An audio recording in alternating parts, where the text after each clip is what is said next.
Grabando. Queridos y queridas estudiantes, bienvenidos y bienvenidas a la sesión sincrónica de hoy día. Y lo que vamos a hacer ahora es ver la colección de diapositivas de la clase que nos convoca hoy. Seguimos en comprensión de lectura. Y uno de los aspectos por los cuales yo los y las compadezco es que comprensión de lectura es un proceso que se tiene que practicar a través de valga la redundancia, a través de la práctica. Pero es impensable para nosotros los psicólogos abordar un proceso cognitivo o un conjunto de procesos cognitivos sin analizarlos. No tiene sentido, sería como que nosotros habláramos de la infancia sin analizar la infancia. Entonces, por eso es que nosotros en general discurrimos mucho acerca de los procesos que están involucrados, o los ladrillos, las piezas, los componentes, los subprocesos que componen la comprensión lectora. Entonces, por eso estamos analizando tanto los elementos de la comprensión lectora, que son texto, lector, contexto, los tipos de representaciones que están involucradas en la comprensión lectora, los niveles de la comprensión lectora, porque lo que nosotros queremos hacer es mostrarles a ustedes toda la complejidad de la comprensión lectora. Es como de repente que a uno no le funciona el computador y que alguien pregunte, ¿qué será lo que no está funcionando en el computador? Hay muchas respuestas posibles. Si el computador no hace nada, podría ser que hubiese un problema de alimentación eléctrica, podría ser que hubiese un problema en la pantalla, podría ser que hubiese un problema en el disco duro, que hubiese un problema en el sistema operativo, que hubiese un problema en la tarjeta de video. ¿Quién puede responder a esa pregunta? Alguien que sabe cómo funciona un computador. Por lo tanto, si nosotros tenemos que reflexionar acerca de qué es lo que tengo que hacer para comprender eficientemente los textos que me entregan en la universidad, es importante conocer todos los elementos que se conjugan en la comprensión lectora. Y por eso es que nosotros entramos en este terreno tan complejo de análisis de los elementos involucrados en este proceso. Y la clase de esta semana es acerca de los momentos de la comprensión lectora. Y los momentos son 3. Antes, durante y después de la comprensión lectora. Ya, ahí estoy abriendo el PDF.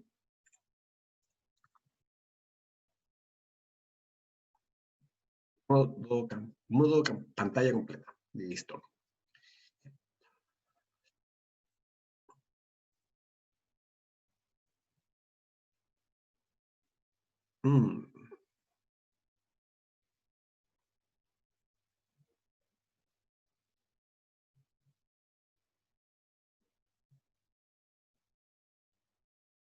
Algo pasa acá que... A ver. No puedo compartir, o sea, puedo compartir mi pantalla, pero solamente puedo compartir la pantalla del Zoom. Esto no me permite compartir otros... Algo pasa. Quizás tiene que ver con la pantalla completa, déjenme ver. ¿No?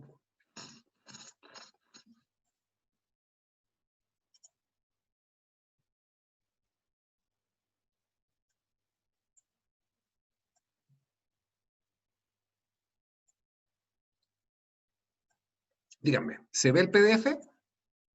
Sí, sí, profe. Súper. Sí, ¿Me alcanzan profe. a ver a mí o se ven solamente el PDF? Lo vemos en chiquitito, o sea, yo lo veo Ya. así. Pero es lo importante, porque en el fondo ustedes saben que a mí me gusta mucho hablar, aleteando las manos, indicar cosas, y siento que es un desperdicio que eso se pierda. Así que bueno, como les decía, hay 3 momentos en la comprensión lectora, que es como obvio la verdad, ¿cierto? Es decir, uno no lee, no parte leyendo y uno cierra la última página y listo, se acabó todo. Pero sí es lo que les puedo plantear, que antes yo les planteé en la clase que existen 2 perspectivas generales. La primera es relativamente antigua, del año 92, pero no por eso obsoleta, ojo, hay muchas cosas que se dijeron hace mucho tiempo y que no están obsoletas para nada. Y de hecho, me gustaría plantearles a ustedes una pregunta. Díganme algo que ustedes conozcan, que sepan, que ustedes hayan aprendido durante su educación que hoy día ya esté obsoleto?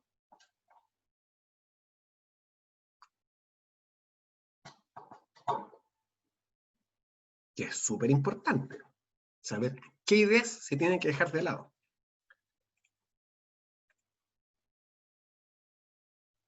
Gloria, qué bien que lo hayas dicho. Qué bien que lo hayas dicho. Porque yo no creo en la astrología, soy muy crítico de la astrología, pero si hay algo que a mí me gusta en la vida es ser escorpión. ¿Por qué? Porque es un signo que cuando te lo preguntan, uno dice, yo soy escorpión, y siempre la reacción es, hay como una especie de cuidado ahí que siempre me ha gustado. Y otra cosa que me gustaba mucho del signo de Escorpio, que su planeta regente era Plutón.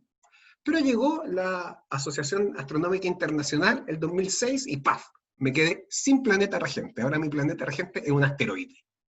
Así que sí, Plutón creo que es la gran cicatriz que tenemos a nivel astronómico mundial. El átomo, como el elemento más pequeño. Perfecto, sí, María José, toda la razón. Pero ojo, yo te diría, María José, que cuando tú naciste ya se sabía perfectamente la existencia del quark, solamente que ese nivel de conocimiento no había llegado a los colegios, quizás. Y. Ignacia, ¿me vas a decir que la Y ya no se llama Y? Bueno, cuando yo era chico, era B corta. Y de repente la gente comenzó a llamarla V. No sé a qué se refiere.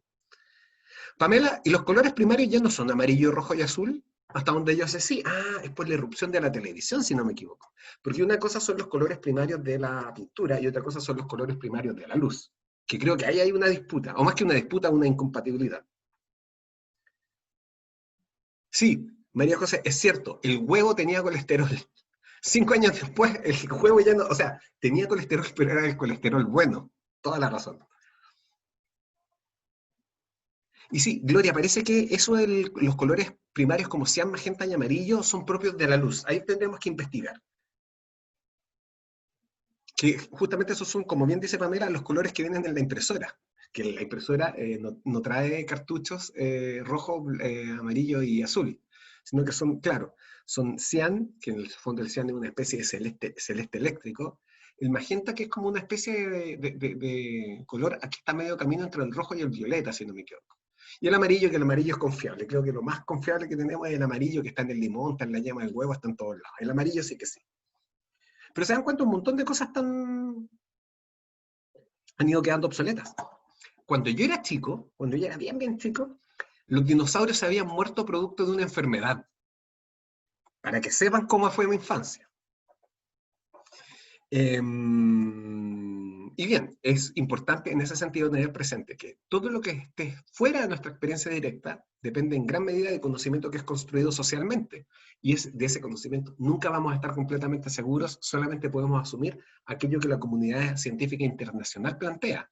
Y como todo conocimiento es transitorio, puede superarse y cambiarse dependiendo de la nueva evidencia que aparezca. Bueno, el asunto es que lo que no ha quedado obsoleto es lo que plantea Soler. Soler nos plantea que antes de la lectura es importante plantearse objetivos, es decir, ¿qué es lo que quiero lograr con la lectura? ¿Nunca les ha pasado que alguien llega y les dice, mira, lee esto? Y ustedes lo leen ingenuamente y no saben por qué lo están leyendo. Eh, y, y, y, y después la persona les pregunta, ¿qué entendiste tú? Y uno no sabe exactamente qué decir porque realmente no lo leí pensando en entender, lo leí porque pensé que iba a encontrar algo gracioso y no lo encontré. Ahí hay un muy buen ejemplo de cómo entrar a la lectura sin objetivos puede hacer que uno justamente no logre lo que se quería lograr con la lectura. Luego está la activación del conocimiento previo, que es básicamente preguntarse, bueno, ¿qué sé yo de esto? ¿Con qué se conecta? Todo ese tipo de elementos, que es activar el conocimiento que uno tiene de antemano. Establecer predicciones sobre el texto. Por ejemplo, imaginemos que yo les digo, les voy a compartir una noticia acerca de Corea del Norte. ¿De qué creen que se va a tratar la noticia?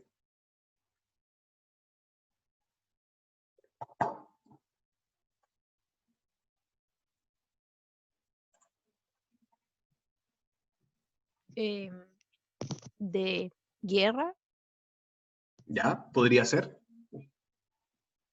o de que se abusó de los derechos humanos de los coreanos. ¿Ya? Perfecto. Guerra, abuso de derechos humanos. Pía dice algo que está muy conectado, control y represión. Pero se dan cuenta, inmediatamente, uno lo quiera o no, uno hace predicciones acerca de lo que viene a continuación. Ustedes se sorprenderían si yo les dijera que el texto se trata acerca de una flor endémica de Corea del Norte que no existe en ningún otro lugar del mundo. ¿Cierto? Sería raro. Porque en general, lo único que sabemos de Corea del Norte es eso, que es un régimen, un país con un régimen represivo, y que todos de alguna manera condenamos y criticamos aunque no sepamos lo que pasa ahí, pero al mismo tiempo genera una gran paradoja dentro de la historia de la humanidad o de la sociohistoria, que es que se supone que los países tienen derecho a autodeterminarse, son autónomos, y otros países no tienen derecho a intervenir sobre ellos. Entonces es donde se genera un gran problema respecto de la convivencia entre países. Pero, como quiera que sea, generamos nosotros predicciones acerca de los textos cuando nosotros los vamos a leer. Y luego dice, promover las preguntas de los alumnos acerca del texto. Eso inmediatamente a ustedes les refleja que esta es una especie de listado de consejos para profesores principalmente. Pero dado que ustedes son estudiantes universitarios y son autónomos, la idea no es que esperen que alguien les promueva preguntas, es ustedes hacerse preguntas acerca del texto. Una pregunta fundamental es, ¿el texto que voy a leer a continuación estará bien escrito? La mayoría de las veces es así, pero ustedes les van a tocar textos que son enredados. Algunos de ellos son innecesariamente enredados. Yo reconozco que hay autores que les gusta escribir enredados, casi como que fuera un pecado que los entendieran. Pero en otros casos, la respuesta no está en el texto, sino que está en uno. Ah, este texto no se entiende. No, no es que no se entienda. Usted no lo entiende. ¿Y por qué no lo entendió? Porque no tiene el conocimiento o la preparación suficiente para entenderlo, porque no le puso suficiente atención, porque le falta el conocimiento previo para entenderlo. Pero antes de la lectura hay que hay que pasar por estos pasos. Plantearse objetivos, activación del conocimiento, establecer predicciones, promover preguntas o generar preguntas sobre el texto. Que en el fondo eso está muy vinculado con establecer predicciones. Me gustaría hacerles una pregunta. ¿Ustedes han escuchado alguna vez la expresión hacer una lectura cruzada del texto?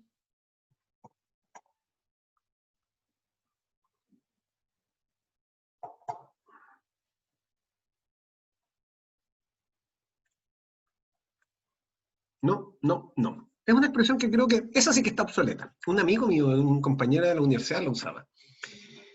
Hoy día me mandó un meme por WhatsApp. Básicamente se refiere a hacer una lectura superficial del texto. Imaginemos que nosotros estamos en un grupo de estudio. Nos juntamos a estudiar, ¿ya? Y yo les digo ya, hagamos una lectura superficial del texto. Y antes de que ustedes puedan hacer nada, a ustedes les llega una fotocopia del texto y ven a todos los demás leyendo el texto. Hacer una lectura superficial del texto. ¿Qué harían? Es decir, o mejor dicho, ¿qué objetivos se plantearían si estamos en esa? Hacer una lectura superficial del texto. Gloria dice, mira, los títulos. Y los subtítulos, cosas en negrita, ¿ya? Buscar palabras claves. Ahora, Polet, esto es interesante, y la pregunta no es solo para Polet. ¿Cómo buscarían palabras claves haciendo una lectura rápida del texto? De repente, no sé, aparece por ahí la palabra transmutación. ¿Es una palabra clave o no? Las que más se repitan. O sea, por ejemplo, si efectivamente hay una palabra que aparece 3 o 4 veces en negrita, es palabra clave. Pero otras veces no tenemos cómo saberlo. Las que más se repitan es complicado, porque si estamos hablando de un texto que tiene 10 páginas, es muy difícil encontrar repitencia de palabras. Pero sí, como dice Polet también, ver su estructura. Es un texto que tiene párrafos largos, párrafos cortos, qué tan largo es. Por ejemplo, algo que algunas personas hacen, no sé si lo hacen ustedes, que cuando reciben un artículo o un texto que tienen que leer, ven el número de páginas. Y con el número de páginas hacen una división rápida acerca de cuántos días se van a demorar o cuántas horas se van a demorar en leer el texto. A ver, el texto tiene 40 páginas y yo, teniendo en cuenta más o menos, a ver, voy a leer un par de párrafos. Chuta, es denso. Ya, yo creo que puedo leer fácil unas 10 páginas al día, porque también tengo otras cosas que hacer, así que yo este texto me lo leo en 4 días. Y el quinto día lo resumo. No sé si hacen algo así, ¿ya? Pero en el fondo, todo lo que ustedes me están diciendo tiene sentido. Cuando hablamos de hacer una lectura superficial, una lectura rápida, es tratar de familiarizarse con el texto para calcular un poquito cómo lo voy a abordar más adelante. Hacerse una idea general del texto. Como dice Rocío, buscar de qué se trata el texto. Bien, bien rápido.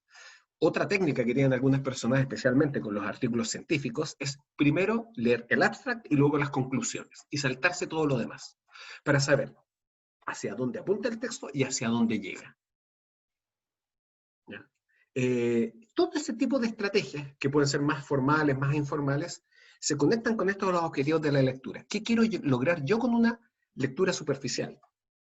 Pero luego viene el durante. Durante la lectura siempre es importante formular predicciones sobre el texto. Ahí dice sobre el texto que se va a leer, pero realmente sobre el texto que se está leyendo. Nuevamente plantearse preguntas, pero ya no sobre lo que voy a leer, sino sobre lo que he leído a continuación. ¿Entendí esto? Acá lo que el autor está afirmando es X o es no X. A ver, voy a volver sobre el texto. Y ahí es donde llegamos al C, aclarar posibles dudas sobre el texto. No sé si mencioné con ustedes el concepto de la transferencia en psicología, que puede significar dos cosas. La transferencia, en un contexto psicoanalítico, se refiere a la proyección que hace el sujeto de sus conflictos inconscientes sobre otra persona, típicamente el terapeuta. Pero en psicología educacional, transferencia se refiere a la aplicación de conocimiento en un dominio distinto. Por ejemplo, lo que aprendí de artes marciales, llevarlo a un código ético en mi relación con mis amigos. No sé si los que tengan padres más o menos de mi edad, quizás los metieron en ver Cobra Kai en Netflix. Si alguno de ustedes tiene la fortuna o el infortunio de ver Cobra Kai, sabrá que un poquito de eso se trata la serie.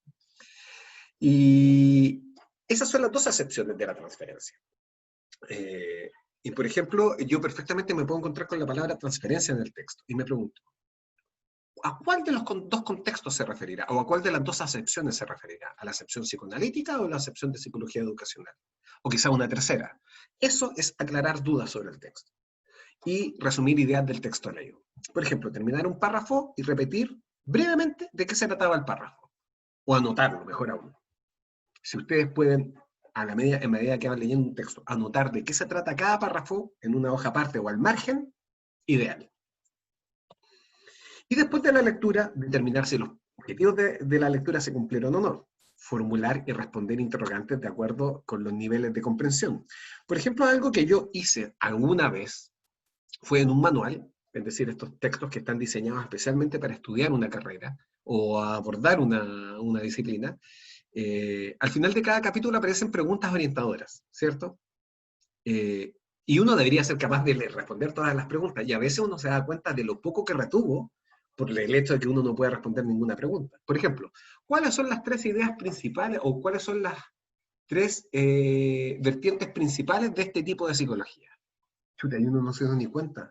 Había vertientes de este tipo de psicología y yo no me di cuenta.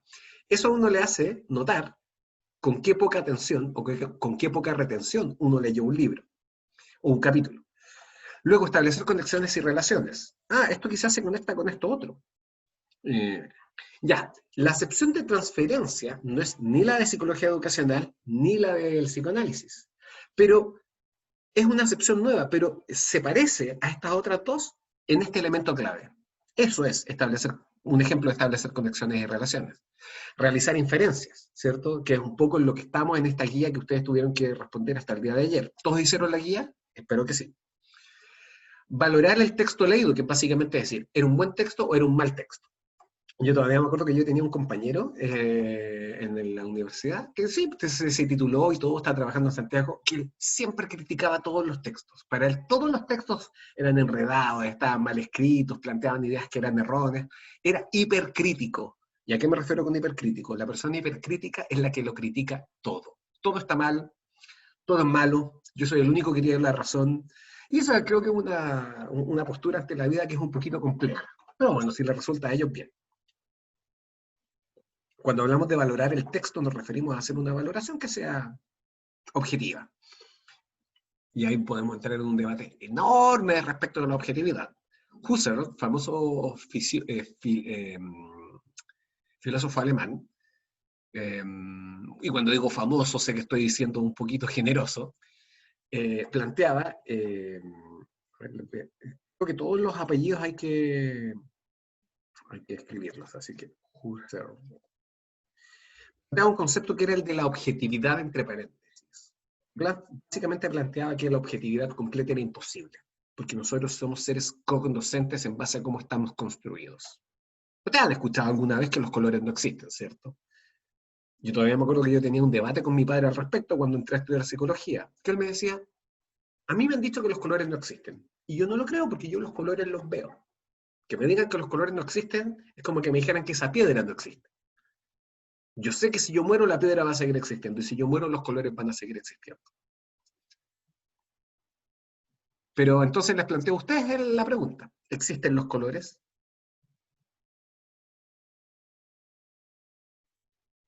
O mejor dicho, ¿por qué digo yo que los colores no existen? Si es cierto que los podemos ver y podemos estar de acuerdo, de hecho, incluso hace un rato estábamos hablando acerca de colores primarios. ¿A qué me refiero yo con que los colores no existen? ¿Lo habían escuchado antes? Yo había escuchado algo así, de que como que los colores se ven distintos según cada persona y, por ejemplo, no sé, yo veo el rojo café, pero para mí ese es rojo y quizás para todos lo ven distinto o en otra tonalidad, pero como que no podemos conectar con la percepción del otro, por ende no hay como un color fijo o algo así. Danae Y tiene razón, básicamente eso. Pero hay un gran quizás en esa argumentación. Quizás el rojo yo lo veo como rojo y tú lo ves como café. Quizás. Nunca lo vamos a saber. Así que por lo tanto, lo voy a plantear. Gloria dice que el color es la luz reflejándose sobre una superficie, pero lo vemos.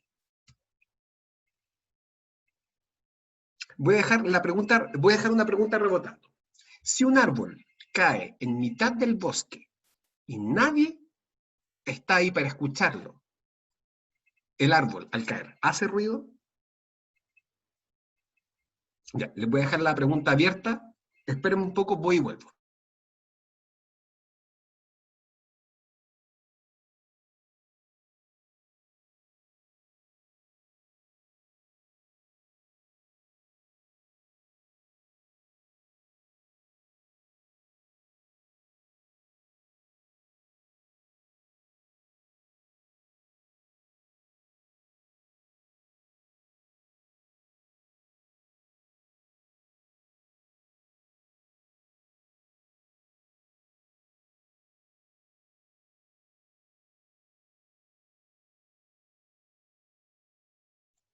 Ahí sí.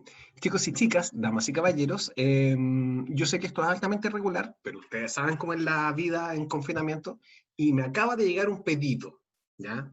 Y tengo que ir a buscarlo. Y no puedo hacer otra cosa porque si no, no me lo van a entregar. Y no puedo dejar pasar ese pedido porque trae pañales. Así que por lo tanto lo voy a dejar un ratito, unos 5 minutos, ¿ok? Así que voy y vuelvo. Por mientras pueden conversar entre ustedes y resolver la Pause. pregunta. Profe, pause la grabación, pues. Eso haremos. Bueno.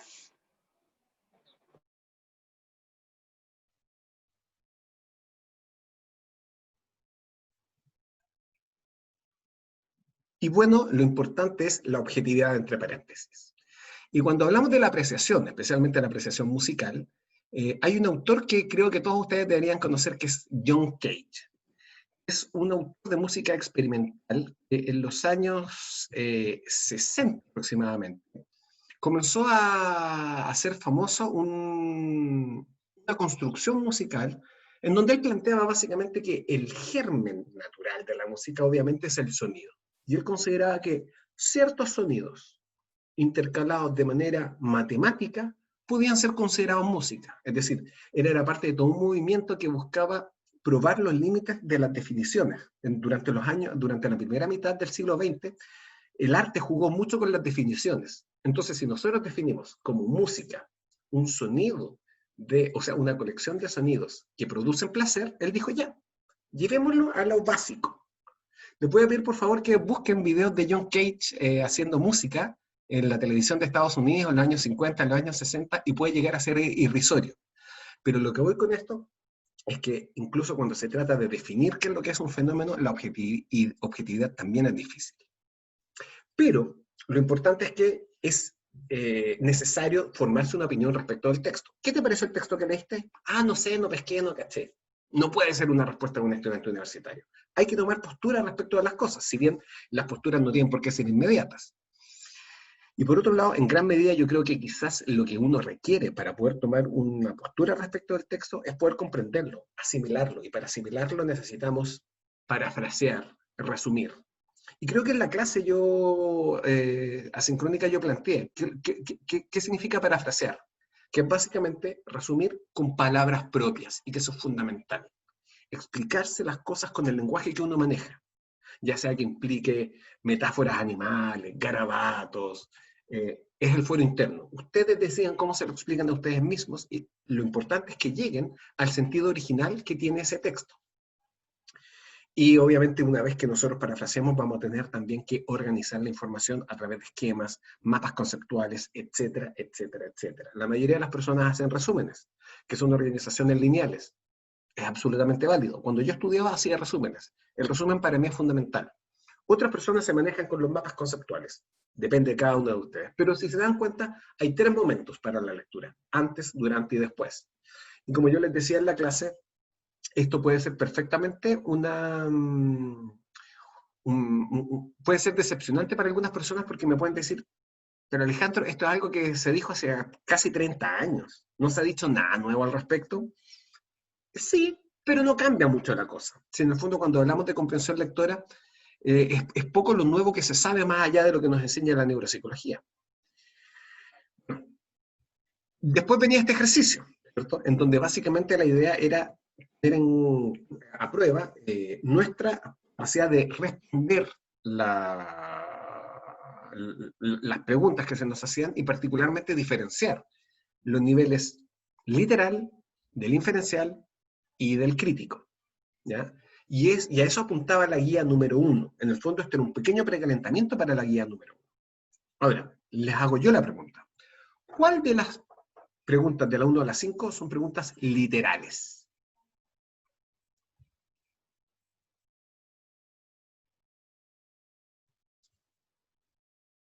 Gloria, bien. La 1 y la 2. ¿Por qué? Porque la información se encuentra literalmente en el texto. Lo mismo pasaba con las preguntas del ejercicio del plot raw, que hicimos hace ya a esta altura, antes de Fiestas Patrias. Uno podía encontrar perfectamente las respuestas porque eran de nivel literal. Era cosa de ir al texto y buscar con el dedo. Ahora, luego vienen las preguntas de nivel inferencial. ¿Cuáles son las preguntas de nivel inferencial? María José, Charis, bien, la 3 y la 4. Porque en el fondo yo no tengo cómo saber qué título tiene cada párrafo. Yo no sé si el autor tenía o no un título pensado para cada párrafo. Pero quizás él perfectamente podría decir, sí, ese es un buen título. O podemos conversarlo con otras personas. Si un grupo de personas llegamos más o menos de manera independiente, más o menos al mismo título de cada párrafo, quiere decir que estamos entendiendo lo mismo del texto. ¿Y qué título le pondrías al texto? Lo mismo. De hecho, algo que a mí siempre me ha dado mucha risa es cuando las personas se ponen a pelear por la interpretación de una canción, que es algo que a mí siempre me ha gustado mucho, interpretar canciones, porque yo creo que en la música, especialmente dentro del rock, existe un matrimonio muy tenso entre la música y la letra, porque muchas veces la letra es importante para la música, otras veces no. John Lennon, por ejemplo, siempre, de acuerdo a lo que cuenta su biografía, él odiaba que la prensa buscara significados ocultos en sus canciones. Porque para él las palabras solo sonaban bien en algunos casos. No todas las canciones tenían que significar algo. Entonces él comenzó a escribir canciones a propósito con una letra dadaísta o surrealista, en el sentido de que lo que buscaba era generar imágenes inconexas, bastante non sequitur. Y se reía de las interpretaciones que se hacían de sus canciones. Un poquito jugaba con la opinión pública. En otros casos hay especialmente cuando hablamos de la música protesta, el significado de la letra es casi unívoco. Pero como les decía, me da mucha risa cuando las personas pelean respecto de lo que significa tal o cual canción, cuando muchas veces para los autores, para el mismo autor, hay una canción, especialmente en la letra, viene a ser una especie de test proyectivo. ¿Qué es un test proyectivo? En psicología un test proyectivo es una prueba en donde, o un estímulo que es ambiguo, que no tiene un mensaje claro y que tiene por objetivo que la persona que lo ve lo interprete. El mejor ejemplo es el famoso test de Rorschach, el test de las manchas. Todos lo conocen, yo creo, y muchos de ustedes entraron a estudiar psicología para poder aplicar y entender el famoso test de las manchas. Y cuando aparece una mancha, la mancha no significa nada, no hay una figura oculta en la mancha. Lo importante es qué es lo que ve la persona, ¿cierto? Por ejemplo, si la persona ve una mariposa, bueno, es una mariposa. Pero si la persona ve una mariposa que es amenazante, que me viene a buscar y que viene a separar de mi familia, eso sí que es relevante. ¿Por qué la persona conecta una mariposa con que le van a alejar de su familia? Ahí es donde entra el terreno ese es el terreno donde entra el psicólogo, ¿ya? Y ahí es donde estamos en la inferencia. En algunos casos las inferencias nos pueden llevar a resultados unívocos, una interpretación y ninguna otra. Pero en otros casos no, hay muchas obras, muchos estímulos donde no existe una estructura ni un mensaje únicos o intencionados, y por lo tanto ahí va a depender del ojo, qué es lo que se vea. Y por último, la pregunta número 5, obviamente es de nivel crítico. ¿Ya? Acá vemos brevemente cómo se conectan o se interconectan estos tres niveles. Bueno, esta diapositiva para mí es un poco compleja porque nunca quise yo que se confundiera, que yo estaba hablando acerca del Principito. Más bien utilicé el Principito, que de hecho esta idea no fue mía, sino que esta idea proviene de las personas que conformaron un manual de orientación para la asignatura de lengua materna de la universidad, que es básicamente plantear que en el durante y en el después aparecen cosas que no eran evidentes a nuestros ojos. Entonces, por eso podríamos decir que el antes es ver la portada del Principito. El durante es ver el mundo como lo perciben los adultos, ¿cierto? Acá vemos un sombrero. Y el después es, a través de distintas preguntas y análisis, llegar a dilucidar qué es lo que había realmente dentro de la idea. Había algo dentro de la idea, había algo dentro de la canción, había algo dentro de la letra, había algo dentro de este sombrero. Es decir, no nos podemos quedar solamente con el durante. No pueden sencillamente llegar y cerrar el libro o arrojar el artículo. Si ustedes siguen dándole vueltas a lo que retuvieron, a las ideas que ustedes resumieron, a los títulos que les pusieron a los párrafos, pueden aparecer interconexiones que son relevantes e importantes. Uno puede comprender cosas después de haber leído el texto. Eso es lo fundamental. Entonces, durante y después se pueden establecer ciertas estrategias. Establecer objetivos de lectura, escanear el texto, activando conocimiento previo, hacer predicciones. Y después de eso, en la medida en que uno establece estas predicciones, establecer objetivos nuevos. Perfectamente mi objetivo inicial podría ser retener y comprender el texto. Fin. ¿Y de qué se trata el texto? El texto se trata acerca de, por ejemplo, estrés en situaciones de confinamiento. Lo tengo. Un texto acerca de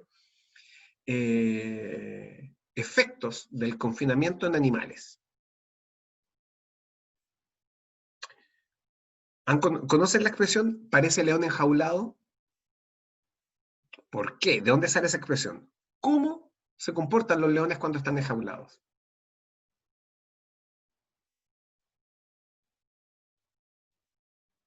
Esta es mi mirada inquisidora, buscando respuestas. Los miro fijamente a cada uno y cada una de ustedes.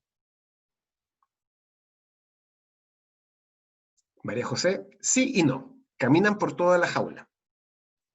Pero no sé si buscando salir. Yo creo que al principio buscan salir, pero después ya entienden que no pueden salir. Sencillamente caminan por la jaula, porque están estresados. En los animales necesitamos movernos. Entonces, si el texto habla de eso, ustedes dicen ya, Mi interés es retener y comprender el texto. Entonces voy a predecir que obviamente se habla acerca del texto, habla acerca de los efectos del confinamiento en los animales, por lo tanto eso va a abordar. Pero a ver, un momento, ¿de qué animales va a hablar? Yo creo que va a hablar de las ratas, puede que hable de los leones. ¿Hablará de los primates? ¿Hablará del ser humano?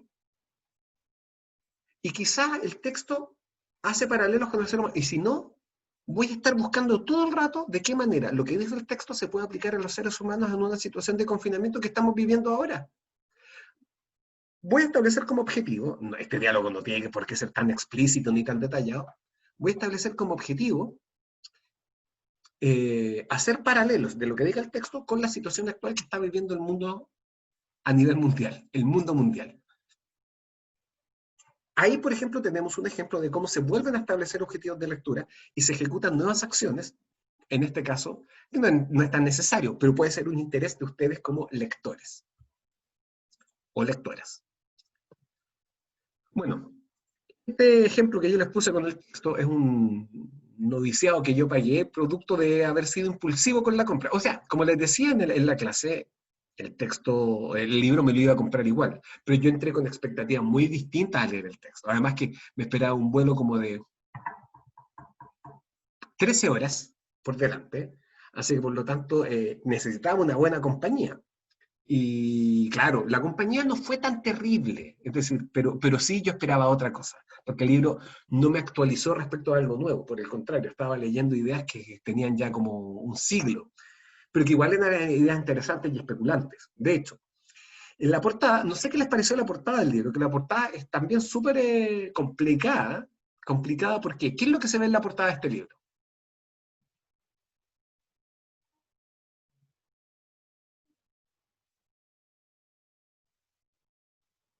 Se dilucida lo que hay en la portada. ¿Qué les parece? ¿Qué es lo que hay en la portada de este libro? ¿Qué ven ustedes en la portada de este libro?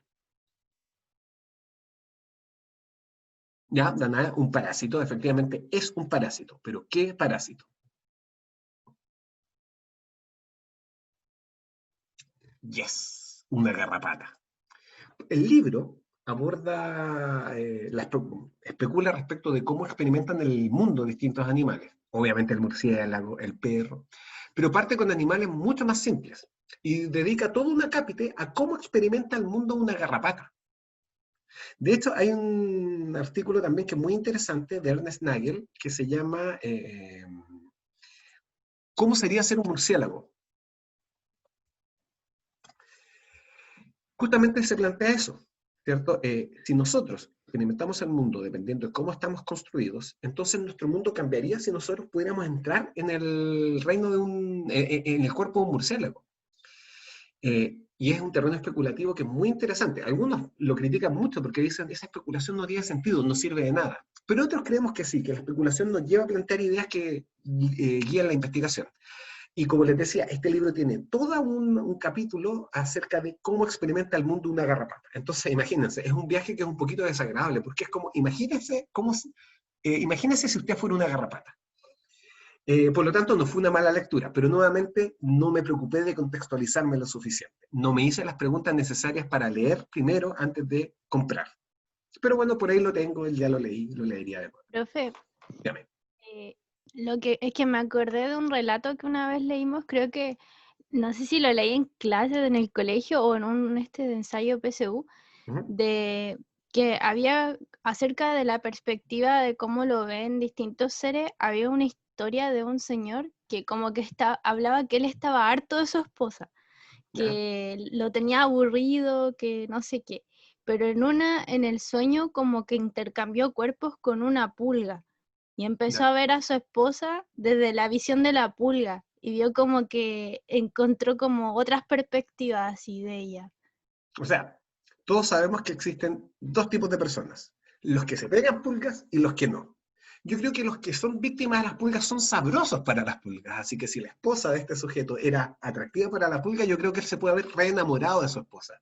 No es un mal relato para nada, lo voy a buscar. Sí, de hecho decía como que, por ejemplo, hablaba de que, no sé, de verla de una forma tan pequeña, no sé, ver sus pestañas gigantes y cosas así, como que cosas, detalles que él nunca notó por ser humano y verla de igual, pero siendo pulga y viendo todo tan enorme, como que se le hacía como todo más precioso, así. Ujú. Ahí está. Si en el fondo tiene que ver con esto de adquirir una nueva perspectiva. De hecho, Marcel Proust decía que la verdadera clave de un viaje no es buscar nuevos paisajes, sino buscar nuevos ojos. Y no, Rocío, no es la metamorfosis, porque la metamorfosis, el protagonista no solamente intercambia, no es que intercambie cuerpos con un escarabajo, sino que se transforma en un escarabajo o una cucaracha. Y la metamorfosis a mí siempre me ha llamado mucho la atención porque es un cuento tan famoso. Como que uno lo lee en el colegio y uno dice, ya, bueno, el tipo se transformó, Gregorio Samsa, se transformó en una garrapata, perdón, en una cucaracha. Bueno, ¿y qué? La familia se horroriza, pero en el fondo hay que leerlo también con perspectiva histórica, porque si ustedes hubiesen escrito ese cuento, ustedes viajan en el tiempo, en la Edad Media, y dicen, me voy a hacer famoso escribiendo la metamorfosis, le voy a robar a Kafka su fama. Si ustedes en la Edad Media hubiesen escrito una historia acerca de una persona que se transforma en cucaracha, nadie habría pescado, nadie. En el mejor de los casos los habrían excomulgado. Eh, Claro, podría ser que los quemaran por herejes, pero el asunto es que tiene que ver también con que el relato de la metamorfosis ya es siglo XIX, comienzos del siglo XX, en donde la sociedad ya estaba comenzando a reflexionar acerca de las presiones que existen en el mundo. Y la metamorfosis se trata básicamente de un sujeto tan minimizado por las circunstancias de vida que tiene, que no es incapaz de hacerle frente a las presiones del mundo. Entonces, sufre una especie de estado regresivo mágico que lo transforma en algo que lo libera de lidiar con la sociedad humana. En el fondo es el escape mental del que no quiere ser parte de la sociedad humana. El relato habla un poquito de la anomia. Y no es la única interpretación, pero es por lo menos la que a mí más me hace sentido. Claro, y ahí es mucho más simbólico. Yo creo que el relato que menciona Danae tiene un dejo un poquito más simbólico, ¿cierto? Que es, o más que simbólico, un poquito más, ¿cuál es la palabra que estoy buscando? Más prescriptivo, es una recomendación. Si tú te imaginas el mundo desde otra perspectiva, vas a encontrar cosas que no habías visto antes. Y que es un poquito el camino de la psicoterapia. Buscar otra forma de entender el mundo en el que tú estás sumido. Bueno, durante la lectura, también acá hay algunas recomendaciones que no tienen por qué ser todas seguidas al pie de la letra, pero es claramente recomendable hacer este tipo de cosas. Y ojo, siempre suena todo este tipo de recomendaciones, de pasos que hay que dar, tremendamente excruciante, molesto, casi innecesario. O sea, muchas personas podrían pensar, pero es que estas son recomendaciones para un jardín infantil. Es decir, acerca una de esas cosas. Un buen lector no las hace. Un buen lector sencillamente lee y comprende. No. Piensen ustedes que leer es un poquito como manejar. Cuando los que manejan, lo sabrán. Los que no lo sepan, se lo pueden imaginar. Pero cuando uno comienza a manejar, uno tiene que estar pendiente de una serie de elementos básicos. Lo que típicamente uno hace al sentarse es cerrar la puerta, ponerse el cinturón de seguridad, ajustar los espejos retrovisores laterales, el espejo retrovisor central, chequear el tablero, estar atento a las condiciones que están en torno del auto, prender el motor y comenzar a moverse con cuidado. Y mientras uno se mueve, uno tiene que estar atento a la velocidad, a la temperatura del auto, uno tiene que estar atento a muchas cosas. Y cuando uno comienza a manejar, uno está pendiente de todo y muy nervioso. Pero a medida que va pasando el tiempo, uno va automatizando ciertos procesos.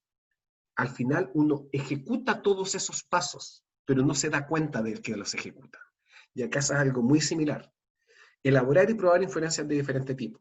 Predecir contenido, imágenes, gráficos, subtítulos, por ejemplo. De repente uno en una página ve una descripción, ¿ya?, de resultados de una encuesta. Uno perfectamente podría decir, pero esto lo podrían haber resumido en un gráfico. Y uno da vuelta a la página y ahí está el gráfico. Uno hizo una predicción sin darse cuenta de que la hizo. Establecer conexiones dentro del mismo texto, con otros textos, con algo que uno sepa. Y a través del monitoreo y supervisión uno se va a dar cuenta de que hay algo que uno no está entendiendo. ¿No les ha pasado de repente que ustedes van leyendo un texto y ustedes dicen, a ver, pero acá hay algo que no estoy entendiendo, hay algo raro, ¿cierto? Porque me hablan de ideas que son contradictorias, no. Tengo que volver atrás para clarificar bien esto porque quizás no lo estoy entendiendo bien. Ah, ahí está. Yo había entendido la transferencia desde un punto de vista psicopedagógico, pero no, acá hablan de la transferencia desde un punto de vista psicoanalítico. Ahí está. ¿Ya? Entonces, como dice Gloria, me pasa por acelerada. A mí también. Si de repente uno lee, como que uno se mete nomás. Es famoso el caso de un... No sé, ustedes lo pueden investigar y no sé si es cierto o no, puede que sea una historia apócrifa. Pero en una de las primeras Olimpiadas de la era moderna, podría ser París 1912, a comienzos del siglo XX, un chileno iba liderando la maratón. Y por apurado, se metió por un callejón que no era y anduvo por lo menos 500 metros, 600 metros corriendo en la dirección equivocada. Y cuando se dio cuenta, se devolvió, pero ya era muy tarde, le ganaron el quien vive. Así que hay que estar siempre analizando por dónde uno se va metiendo para no equivocarse y meterse en un callejón sin salida. El presentador que es relativamente famoso, que hoy en día es objeto de memes, que dijo quién era la Miss Universo y se equivocó y generó todo un descalabro. O sea, por mucho que uno no pesque esos concursos, uno podrá entender la decepción de aquellas a las que mencionaron como ganadora y que al final no era. Ahora, no sé por qué se produjo ese error, pero errores de ese tipo por apurados existen millones. Yo que también soy rápido para hablar, rápido para pensar, rápido para tomar decisiones, me he equivocado muchas veces por lo mismo. Y la lectura no es una empresa en el sentido que es una aventura que sea distinta. Recuerden, durante la lectura, estas recomendaciones son muy buenas. Enumerar los párrafos, que no tienen por qué hacerlo con lápiz y papel, pero en el fondo capturar más o menos cuántos párrafos es en la página. 5 párrafos, ya, perfecto. Estos 2 párrafos plantean básicamente algunos ejemplos, este párrafo analiza en qué se parecen los ejemplos, este párrafo vuelve a la teoría, y este último párrafo dice todos los anteriores. Leer cada párrafo, es obvio, pero uno puede saltarse algunos párrafos diciendo, no, esto lo sé, esto lo sé, esto lo sé. Activar conocimientos previos, realizar inferencias, que nuevamente damos vuelta una y otra vez con lo mismo. Realizar predicciones iniciales, continuar con la lectura, bueno, es obvio. Subrayar ideas principales, escribir al margen cada subtema, eso yo encuentro que es fundamental, especialmente con textos que son pantanosos, que no se entienden, que son complejos. Clarificar lo que no se entiende, particularmente palabras y o ideas. Las palabras no son un tema menor, porque hay muchas palabras que uno deduce por contexto, y la mayoría de las veces uno da en lo correcto, pero otras veces no. Por ejemplo, una palabra que es súper interesante, adolecer, ¿ya? Adolecer muchas veces se enseña etimológicamente desde lo que es carencia, ¿cierto? Entonces, muchos entienden que adolecer es carecer de. Entonces, si uno dice yo adolezco de autoconfianza, se entiende que estoy diciendo yo carezco de autoconfianza.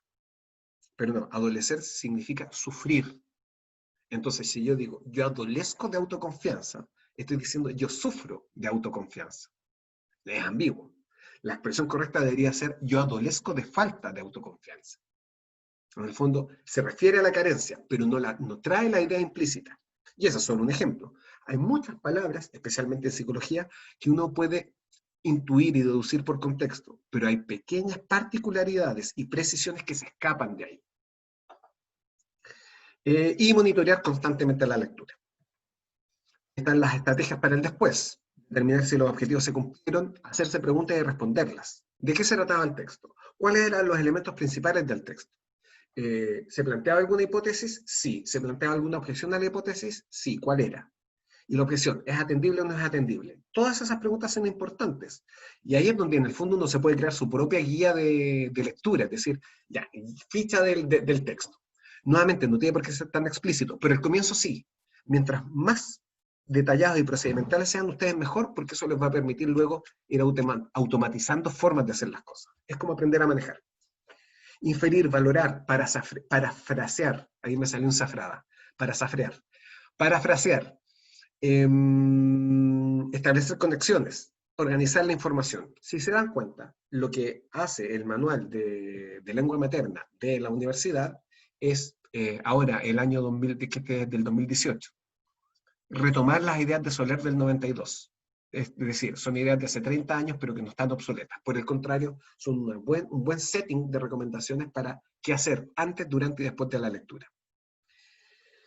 Un mapa conceptual es una muy buena idea para organizar información. Yo no utilizo los mapas conceptuales, pero a veces sí los utilizo para explicar otras cosas. Es decir, cuando yo quiero entender algo, típicamente resumo, pero luego me armo un mapa conceptual sin darme cuenta en la cabeza. Y cuando yo explico cosas, hago mapas conceptuales. Por ejemplo, en clases, cuando yo he utilizado pizarra, utilizo mucho el mapa conceptual para conectar ideas.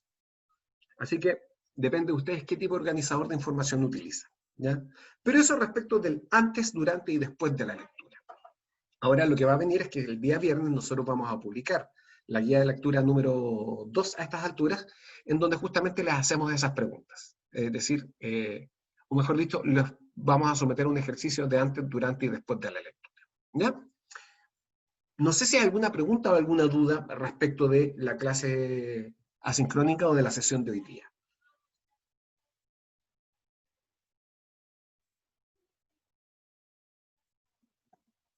Me queda un poco de café. Buenísimo. Charis, cuéntame. Ya. Lo que me pasa a mí es que en un contexto de leer un texto, por ejemplo, de biología, en donde yo hago la lectura y digo, ah, ya lo entendí, me está hablando de estos conceptos, creo que me tengo que estudiar esto, aprendérmelo. Entonces yo digo, ya entendí, y no me salen esas dudas que me salen como automáticas cuando yo no entiendo. Entonces tenemos nosotros áreas donde hay que dejar preguntas. Y yo me he estado tratando de trabajar en, y esa es mi pregunta, ¿cómo formular una buena pregunta si creo que ya entendí el texto y no me surgen preguntas que yo les llamo automáticas? Lo que yo te recomendaría en ese caso es, piensa en ti misma como el profesor o la profesora de la asignatura, y que tú tienes que evaluar la retención y la comprensión de ese texto. Y particularmente, la comprensión de ese texto para usarlo en el futuro, en la profesión. Y piensen que tú tienes que diseñar una prueba de comprensión lectora. ¿Qué preguntas harías? Ya no se tratan solamente de preguntas para ti misma, sino que se trata de una pregunta para otros. Y tú lo que quieres es discriminar a quienes comprendieron el texto de quienes no lo comprendieron.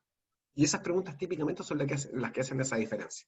Cuando uno se pone en el rol del evaluador, esas preguntas se vuelven más críticas y por lo tanto más relevantes.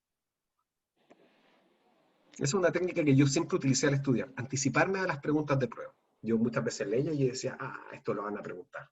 Pero obviamente no te van a preguntar qué decía el autor, sino que la pregunta va a ser mucho más compleja.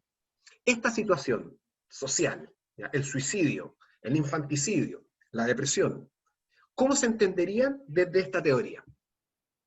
Por ejemplo, una pregunta a propósito de biología que es espectacular, que tiene que ver con biología celular. Ustedes vieron membrana plasmática, ¿cierto? Sí. Ya. La pregunta, que no la voy a responder, se la voy a dejar de tarea, es ¿por qué no puede haber células del tamaño de un elefante? ¿Se puede responder? Podría, pero no tendría sentido. La idea es que ustedes queden intrigados e intrigadas con la pregunta. ¿Por qué no existen células gigantes? Las células más grandes que existen. A ver, busquemos cuáles son las células más grandes que existen.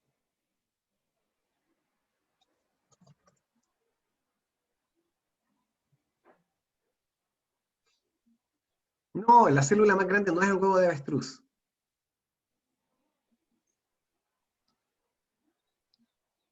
Hay eso, si no me equivoco, hay las células nerviosas, las neuronas de calamar gigante. Sí, salían en un texto. Sí, ahí está. Pero si se dan cuenta, en el fondo, acá, no sé si ven mi pantalla, no ven mi pantalla porque no estoy compartiendo pantalla, pero por ejemplo, ahí. Acá tenemos una célula, el nervio ciático, que es una célula. O sea, perdón, el nervio no es una célula. El nervio contiene células que pueden ser muy largas, pero tienen el diámetro, son más chicas tienen un diámetro más chica que un cabello humano. Entonces, igual siguen siendo células que son relativamente pequeñas. ¿Por qué no puede haber células gigantes? ¿Por qué no puede haber un organismo unicelular que tenga el tamaño de un televisor? Esa es la pregunta. Y esa fue pregunta de prueba de mi primera prueba, valga la redundancia, de biología en psicología. y yo no pude responderla. Así que sí, sé que les estoy planteando una pregunta con trampa, pero le voy a dar la respuesta la próxima semana. Pero ese es el tipo de preguntas que ustedes podrían hacerse, no esa necesariamente, ¿ya? Y respecto de si esa pregunta es crítica o no, no es una pregunta crítica, porque la respuesta no va por valorar la entrega de información del texto. Una pregunta crítica es, ¿yo podría darle este texto a estudiantes de cuarto básico? Por ejemplo, esta sí que es una pregunta interesante. Piensen ustedes en un texto que les haya gustado. ¿Tienen en mente algún texto que les haya gustado durante el primer semestre de esta carrera? ¿Algún texto que ustedes hayan disfrutado leyéndolo? Piensen en ese texto y pregúntense, ¿lo habrían disfrutado en primero medio? Esa es una pregunta crítica, porque en el fondo, ¿dónde está la crítica? Es en valorar qué tan apropiado es ese texto para un público distinto, que tiene menos conocimiento, que tiene menos capacidad de procesamiento de información y que en general también está acostumbrado a textos no tan complejos. Esa sí que ya sería una pregunta crítica, pero la otra, la que yo les planteo, es una pregunta inferencial, porque es entrar al terreno de lo hipotético. ¿Podría existir una célula del tamaño de un televisor o del tamaño de un elefante? ¿Sí o no? ¿Y por qué? Y el por qué es inferir. Yo no tengo certeza, pero me imagino que es por esto y por esto otro. La clave está en lo que les pregunté al comienzo, o sea, que habían visto membrana plasmática. Ahí está la clave. Pero bien, pues, chicos y chicas, damas y caballeros, la clase sincrónica de hoy día queda hasta acá. Espero haber sido... La verdad es que no hay mucho que ilustrar respecto del antes, del durante y después. Si se dan cuenta, era un listado de recomendaciones de cosas que algunos de ustedes ya hacen. Pero por sobre todo, si ustedes han detectado alguna dificultad en su comprensión de lectura, vayan al antes, vayan al durante y vayan al después. Y pregúntense qué es lo que no hacen o qué es lo que no están haciendo bien. Ahí es donde está el valor de este tipo de recomendaciones. ¿Ya? ¿Profe? Bien. Charis, ¿ibas a decir algo? Sí, una duda. ¿Se puede hacer una duda acerca de la guía 1 que ya contestamos? Sí, por supuesto. Quedé Perdón, ahí antes de que sigas. pensando. Chicos y chicas, Ya, todas las otras personas que no tengan ninguna duda y que tengan que ir a recibir sus propios pedidos de sus casas o que tengan que ir al aseo, a luchar contra los hongos, alimentar las mascotas, etcétera, etcétera, etcétera, sois libres. Que estén muy bien. Entonces, Charis, ¿qué me decías? que quedé con la duda de la diferencia entre una cita, sacar una cita de un texto y hacer una inferencia literal. Lo que pasa es que sacar una cita es copiar-pegar. Y Ya, hacer una inferencia literal es rellenar espacios que están implícitos en el texto. Por ejemplo, el vaquero tomó el sombrero y se lo puso y salió del bar. ¿Dónde se puso el sombrero? ya entiendo. ¿Dónde se lo puso? Afuera, afuera del bar. ¿Cómo fue lo que dijo? El vaquero se puso el sombrero y salió del bar. Pero la pregunta es, ¿en qué parte del Ah, cuerpo ya, se puso el sombrero? claro, en la cabeza. Es obvio, ¿cierto? No está dicho explícitamente, porque explicitarlo sería, no sé, medio bizarro. Se puso el sombrero en la cabeza. Es como cuando uno dice, voy a salir para afuera. Bueno, ni modo que salgas para adentro. A eso nos referimos, a hacer inferencias, rellenar cosas que en el fondo son obvias, pero que están implícitas dentro del texto. Esa es una inferencia literal. Pero ya Y cuando por yo especulo ejemplo, y yo creo información nueva, eso ya es inferencia pura. ya. Por ejemplo, si hay una abreviación y yo al leer al tiro pienso que esa abreviación significa tal cosa. ¿Mm? Y más adelante en el texto se dice, me confirma, sí, significa tal cosa. Uh-huh. Ahí yo lo primero que hice fue una inferencia literal, porque rellené. Y sí, es literal, porque está contenida en el texto. Por ejemplo, esta es una sigla que a mí siempre me ha gustado mucho. WWF. ¿Qué significa? ¿La han visto antes? No, no, yo no. ¿Nadie? ¿Nobody? Ya. WWF puede designar a dos organizaciones que son completamente distintas. la World Wrestling Federation, es decir, la Federación Mundial de Lucha, que es la que organiza la lucha libre y todo este espectáculo tan pirotécnico que existe, o también puede nominar a la World Wildlife Foundation, Fundación Mundial de la Vida Salvaje, que es un organismo internacional que está asociado, si no me equivoco, con la ONU, es independiente pero está asociado con la ONU, que busca proteger la biodiversidad, que si se dan cuenta son cosas completamente distintas. Pero uno podría confundir la sigla fácilmente, especialmente si yo hablo de la complejidad de las organizaciones. Podría ser cualquiera de las dos. Si yo hablo del impacto de las organizaciones para el medio ambiente, claro, tenemos claro que se trata de una y no de la otra. Pero si hablamos de la complejidad de organizaciones, podría ser cualquiera de las dos. Si yo infiero, en base al contexto, a cuál de las dos me refiero, o a cuál de las dos se refiere el autor, es una inferencia literal, porque la intención está contenida dentro del texto.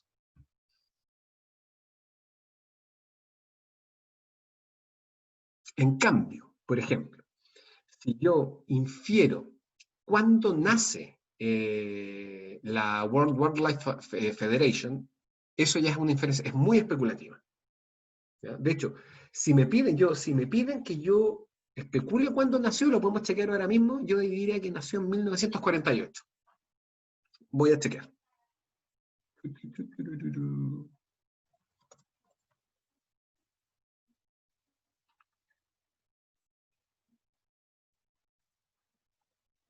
Nació en 1961, me equivoqué por 13 años. Ahora, ¿por qué yo pensaba en 1948? Que típicamente después de la Segunda Guerra Mundial aparecen muchas iniciativas mundiales, como que ahí parece que las sociedades tomaron conciencia de la necesidad de organizarse transnacionalmente para evitar horrores como la Segunda Guerra Mundial. De ahí nace un poquito también la ONU, que es la heredera de la Liga de las Naciones, que si la ONU pesaba un paquete de cabritas, la Liga de las Naciones ya era una raya en la pared. Pero eso ya sería una especulación, una inferencia especulativa, no está contenida en el texto. Esa es la distinción. No sé si responde la pregunta. Sí, profe, gracias por explicarme. Perfecto.